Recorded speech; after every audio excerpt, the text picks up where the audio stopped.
आज के इस एपिसोड में हम लोग उस रैंकिंग के बारे में बात करने वाले हैं जो कि कह सकते हो कि उसने काफी ज्यादा सोशल मीडिया में बस क्रिएट कर रखा है। देखो, यूएफए की जो रैंकिंग होती है ना, वो अपने आप में कंफ्यूजन होती है। मतलब एट टाइम्स उसको आपको एलैबोरेट करना पड़ता है, लेकिन एट टाइम्स आप उसको एलैबोरेट ही नहीं कर सकते। उसके पीछे का जिसने भी अपने 93% बुद्धि का इस्तेमाल किया है, आप उसको बिल्कुल भी जस्टिफाई नहीं कर सकते कि हाँ दिमाग तो लगा इसमें, क्योंकि नहीं लगा हुआ इसमें। देखो, अगर हम यहाँ पर रैंकिंग की बात करें तो भाई कल यूएफए की 2 टीम्स निकली हैं। सबसे पहले तो UEFA champions league team of the year निकली और सबसे पहले यहाँ पर आई है UEFA player of the year की, जो कि 31 अगस्त को जब चैंपियंस लीग के अगले सीजन के ड्रॉ निकलेंगे तो उसमें से जो टॉप 3 प्लेयर है, जिसमें आते हैं यहाँ पर केविन डे ब्रुयने, हालैंड, अर्लिंग और यहाँ पर मेसी, लियोनेल, उन 3 प्लेयर में से किसी एक प्लेयर को यहाँ पर मिलने वाला है।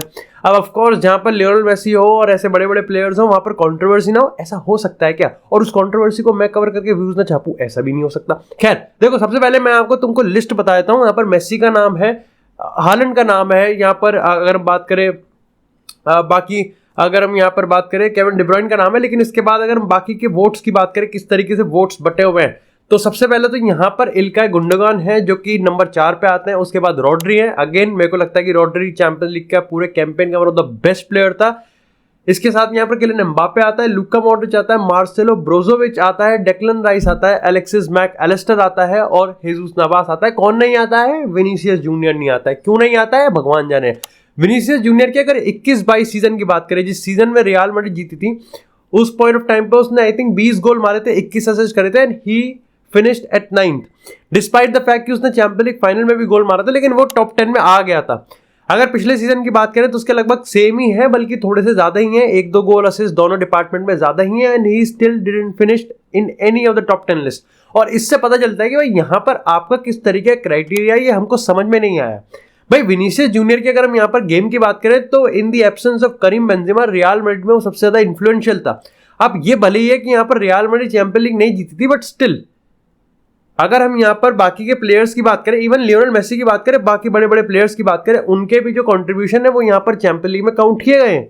And this is I am talking about यहाँ पर चैंपियंस लीग। उसकी बात करते हैं हम यहाँ पर पूरे उसकी रैंकिंग की बात करते हैं कि टॉप 10 में तो यार पूरा तरीके से वो यहाँ पर मेरे को लगता है कि फिट होना चाहिए था। क्योंकि अगर आप डेक्लन राइस की बात करोगे, again you are going for West Ham, जिसने यहाँ पर जीता था वो आपका कॉन्फ्रेंस, ओके ठीक है, बात बन रही है। मार्सेलो ब्रोजोविच की ओनली इंटर प्लेयर जो कि पिछले साल चैंपियंस लीग फाइनल में गया था, उसका यहाँ पर इन्वॉल्वमेंट है। इसी के साथ यहाँ पर अलेक्सिस मैक एलिस्टर की बात करें, इसके साथ अगर हेजुस नवास की बात करें तो इसमें विनीसियस कहाँ है भाई? खैर ये यहाँ पर इकलौती बकर नहीं कटी है, बकर कटी है यहाँ पर नंबर 6 पे। किलियन एम्बापे को डाल दिया 55 गोल के साथ, हैट्रिक मारी थी वर्ल्ड कप फाइनल में, गोल्डन बूट जीता था। और अगर यहाँ पर ओवरऑल गोल की बात करें, 50 से ज्यादा गोल मारे थे।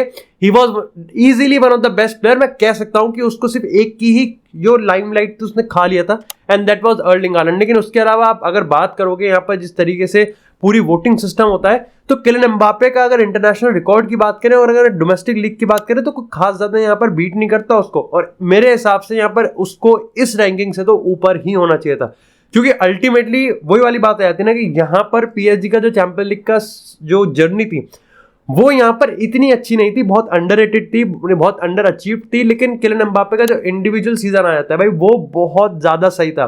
बाकी ये मेरा ओपिनियन है कि भाई किलियन एम्बापे को एटलीस्ट नंबर 6 से ऊपर होना चाहिए था। अब एक कंट्रोवर्सी आई है कि भाई यहाँ पर champions league team of the season में तो भाई मेसी है नहीं, तो भाई प्लेयर ऑफ द ईयर के उसमें नॉमिनेशन में मेसी कैसे आ गया? तो भले मानसो, सुनो मेरी बात, जो champions league team of the season होती है उसमें वो टीम बनती है जो कि यहाँ पर वो प्लेयर्स जिन्हें सबसे ज्यादा चैंपियंस लीग में सबसे अच्छी परफॉर्मेंस दी है, उनका यहाँ पर टीम बनती है। लेकिन अगर UEFA player of the year की अगर हम आप कैटेगरी की बात करोगे तो लियोनेल मेसी उस कैटेगरी में बड़े आराम से आता है, बिकॉज यहाँ पर इररिस्पेक्टिव ऑफ द फैक्ट कि आप चैंपियंस लीग में या फिर डोमेस्टिक में, इंटरनेशनल में, अपनी लीग में सारे के सारे कंपटीशन में आपकी परफॉर्मेंस को ट्रैक किया जाता है। ऐसे में यहाँ पर हमको ये भी समझना पड़ेगा कि लियोनेल मेसी ने पिछले सीजन ताबड़तोड़ बैटिंग करी थी भाई, लगभग 40 से ज्यादा गोल वगैरह असिस्ट वगैरह थे उसके। इसी के साथ यहाँ पर भाई वो चैंपियंस लीग के राउंड ऑफ 16 तक गया था, लेकिन उसके अलावा वो वर्ल्ड कप भी जीता था। और उसके अलावा भी उसकी जो परफॉर्मेंसेज आ रही थी वो बहुत ज्यादा इन्फ्लुएंशियल थी। एंड अगेन जितने भी यहाँ पर उसने man of the match awards और इंडिविजुअल एक्कोलेट्स उसने जीते थे वर्ल्ड कप में, वो भी आप, अरे हम वर्ल्ड कप की बात कर रहे हैं भाई, जीपीएल गोकुलधाम प्रीमियर लीग की बात नहीं कर रहे हैं कि वर्ल्ड कप को लोग ऐसे हल्के में ले रहे हैं। लेकिन यहाँ पर भी अगेन क्रिटिसिज्म आ जाता है। लोग यहाँ पर कहते हैं कि अगर वर्ल्ड कप का इतना ही इन्फ्लुएंस दिखा रहे हैं तो इन्होंने टॉप 3 कोच में यहाँ पर स्केलोनी को क्यों नहीं रखा? जब बात आती है यहाँ पर टॉप 3 कोच की, तो उन्होंने पेप गार्डियोला को रख दिया, इन्होंने यहाँ पर उसको स्पेलेटी को रख दिया, और यहाँ पर एक और मैंने इंजागी को रखा, लेकिन यहाँ पर इन्होंने स्केलोनी को क्यों नहीं रखा, वो काफी लोग कह रहे हैं। हाउएवर यहाँ पर स्केलोनी को अगर हम बात करें तो शायद उसकी टॉप 10 में भी नहीं है। तो ये एक थोड़ा सा सिस्टम बताया जा रहा है कि भाई यार ये सिस्टम तो काफी ज्यादा कंफ्यूजिंग है, बट खैर भाई ये है यहाँ पर यूएफए की रैंकिंग है। मेरे को लगता है कि अल्टीमेटली शायद से लियोनेल मेसी जीत जाएगा, क्योंकि जो वर्ल्ड कप का इन्फ्लुएंस है वो बहुत ज्यादा है, एंड आई थिंक बैलन डोर भी वो जीत जाए। खैर स्टार्टिंग करते हैं बैलन डोर से। तो भाई लियोनेल मेसी ने फाइनली अपना इंटर मियामी प्लेयर अपना पहला इंटरव्यू दिया है मीडिया को। मियामी हेराल्ड की बात करें तो न्यूज़पेपर को इंटरव्यू देते हुए उन्होंने ये चीज कहा कि देखो मेरे को पता है कि वर्ल्ड कप जीतने के बाद बैलन डोर जीतना लाजमी है, और मैं भी एक्सपेक्ट करता हूं, लेकिन मैं इतना नहीं सोचता बैलन डोर के बारे में, चाहे वो मेरा 8वां ही क्यों ना हो। मैं आपको बता दूं प्रोबेबिलिटी के हिसाब से 70% चांसेस है कि Lionel Messi is winning the Ballon d'Or. इसी के साथ लियोनेल मेसी ने भाई कल पीएसजी को तोड़ दिया, मतलब तोड़ मोड़ के फेंक दिया भाई, कदे उठा के। उन्होंने यहाँ पर एक आके देखा मेरे को बार्सिलोना ज्वाइन करने का, मतलब बार्सिलोना छोड़ के किसी और क्लब को ज्वाइन करने का मेरा डिसीजन नहीं था, मेरा मन नहीं था, और मैं बेमन से किसी और क्लब में गया था। और यहाँ पर उसने कुल मिला के पीएसजी को ही कहा था, बल्कि आई थिंक डायरेक्टली उसने नाम भी ले लिया था कि यार मेरे को नहीं जाना था वहां पर, लेकिन अल्टीमेटली उसने एज सच कोई डिसरिस्पेक्ट शो नहीं करी कि मैं वहां पर ऐसे थे वैसे थे। लेकिन उसने एक चीज जरूर मेंशन करी कि बार्सिलोना से पीएसजी में जो मेरा एडजस्टमेंट था वो काफी ज्यादा खराब था, इररिस्पेक्टिव ऑफ द फैक्ट कि हम ये बात कह सकते हैं कि मेरा पीएसजी से मियामी में जो एडजस्टमेंट हो रहा है वो बहुत ही ज्यादा सही है। तो कुल मिला के यहाँ पर उन्होंने पूरे जर्नी को ही समराइज कर दिया कि भाई किस तरीके से लियोनेल मेसी ये मानते हैं कि इंटर मियामी में स्पोर्टिंग रीजन, फाइनेंशियल रीजन और बाकी के अगर कल्चरल रीजन की बात करें तो मेसी पीएसजी के एनवायरनमेंट को छोड़ के बहुत ज्यादा खुश हैं। इसके बाद यहाँ पर सोशल मीडिया पे पीएसजी के फैंस मेसी को काफी क्रिटिसाइज भी करने लगे, बट अल्टीमेटली जब ट्विटर ने उनको उनकी औकात दिखाई तो यहाँ पर बात थम गई। इसी के साथ यहाँ पर बात करें अगर मार्किनियोस की, अब मार्किनियोस से पहले अगर नेमार की बात करें तो भाई ब्राजीलियन यहाँ पर जो इस समय केयरटेकर हैं उनसे पूछा जाता है कि भाई नेमार जब अब अल हिलाल जा चुके हैं तो क्या यहाँ पर नेमार की सिलेक्शन में कोई आंच आने वाली है, क्या यहाँ पर नेमार की रेलेवेंसी में कोई दिक्कत आने वाली है। और उन्होंने कहा कि भाई ऐसा बिल्कुल भी नहीं होने वाला, नेमार अल हिलाल जा रहा है लेकिन हमें पता है कि वो कैसा प्लेयर है। नेमार का जो इन्फ्लुएंस है ऑन द यंगस्टर्स, नेमार का जो स्पोर्टिंग स्किल्स है और नेमार का जो फुटप्रिंट है वो इस ब्राजील टीम के लिए बहुत ज्यादा इंपॉर्टेंट है और वो आने वाले टाइम में बनता ही रहेगा।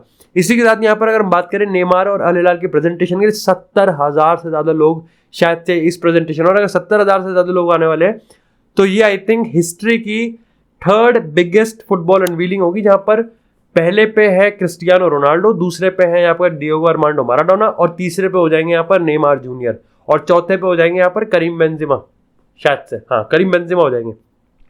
इसी के साथ अगर मार्किनियोस की बात करें तो तुमको पता है इस समय पीएसजी में जो कैप्टन है मार्किनियोस, उनके साथ थोड़ी सी दिक्कत हो रही है। अब देखो मार्किनियोस का ये कैप्टन आर्मबैंड तो खतरे में है ही है, बल्कि बंदे की यहाँ पर फर्स्ट स्टार्टिंग 11 में पोजीशन भी खतरे में है। और इस सब का रीजन आया था यहाँ पर 2 वजह से। देखो सबसे पहले तो यहाँ पर बताया गया है, मतलब है तो 3 लेकिन पॉलिटिक्स 2 पे है।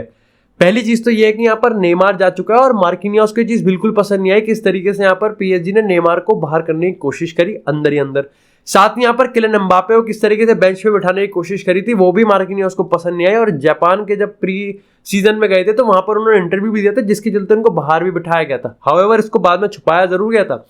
इसी के साथ जो तीसरा रीजन एक्चुअली में पीएसजी बताती है और लुइस एनरिके ने हाल ही में बताया था, उन्होंने कहा कि देखो यार हमारे पास अब कॉम्पिटिशन है भाई। नूनो मेंडेस लेफ्ट पे खेलता है, हम यहाँ पर क्या नाम है उसका चाचा का, स्क्रीनियर लिया है और यहाँ पर हम यहाँ पर लुका हर्नांडेस लिया है। तो ऐसे में लाजमी है कि भाई मार्किनियोस की पोजीशन पे खतरा बनने वाला है, लेकिन यहाँ पर मार्किनियोस इस चीज को काफी पॉजिटिवली लेते हैं। हाउएवर यहाँ पर ये कंफर्म बताया जा सकता है कि भाई मार्किनियोस को लेके सऊदी का ऑफर आता हुआ दिख रहा है, कॉन्क्रीट नहीं है, एक्सेप्ट करेगी ये भी नहीं पता, क्योंकि पीएसजी ने फर्म तरीके से ये बोला है कि भाई पीएसजी के प्लान्स में मार्किनियोस है। किस तरीके से सऊदी का ऑफर आता है ये देखना काफी ज्यादा इंपॉर्टेंट होने वाला है। बाकी thank you so much guys for watching this episode. ज्यादा कुछ नहीं था, बट मेरे को यूएफए पे कहीं ना कहीं थोड़ा गुस्सा आ रहा था कि भाई किस तरीके से यहाँ पर विनीसियस जूनियर और Kylian Mbappe, particularly Vinicius Junior भाई क्यों नहीं है ये मेरे को कोई समझ में नहीं आया, कोई औचित्य नहीं बनता। और जब थोड़ी थोड़ी डिटेल्स पे आए तो मेरे को किलियन एम्बापे के साथ भी थोड़ा सा नाइंसाफी देखने को मिली। बाकी that's it for this episode guys. I hope आपको एपिसोड पसंद आया। एपिसोड पसंद आया तो एपिसोड को लाइक करें, चैनल को सब्सक्राइब करें। आपको इसी तरह फुटबॉल से रिलेटेड एक्सक्लूसिव कंटेंट चैनल पे मिलता रहेगा। तब तक के लिए stay tuned, stay safe and I will see you guys in the next episode.